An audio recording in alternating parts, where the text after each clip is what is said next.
আজকে নতুন একটা চুড়ির ডিজাইন বানাবো, যে কারণে চুড়িগুলো ভালোভাবে আগে ছেঁচে নিচ্ছি, যাতে চুড়ির ফিনিশিং, সুতোর ফিনিশিংটা সুন্দর আসে। আর সুতো এভাবে ভালোভাবে পেঁচাতে হয় যাতে একটার উপর একটা না লেগে থাকে। আসলে দেখে তো মনে হয় খুব সহজ, বাট হাত দিয়ে ধরে থাকতে থাকতে হাত ব্যথা হয়ে যায়, এরকম একটা পরিস্থিতি। তো সুতা পেঁচানোর শেষে শুরু করে দিলাম কুন্দল লাগানো। আর এই ডিজাইনটা আমি আজকে নতুন করতেছি, দেখতেছি হয় কেমন হয় আর কি।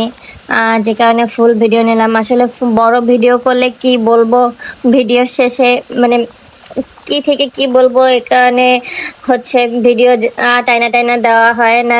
না হয় একটা ভিডিও দেখা যায় প্রায় 10-15 মিনিট হয়ে যায় এক একটা চুড়ি বানানোর ভিডিও। তো আজকের এই চুড়িগুলো কেমন হয়েছে অবশ্যই সবাই কমেন্ট করে জানাবেন। আর আমার পেজটা ফলো দিয়ে রাখবেন, যাতে আমি কোনো ভিডিও ছাড়লে সাথে সাথে আপনাদের কাছে আগে যায়। আর এই তো হলো লাস্ট ফিনিশিং।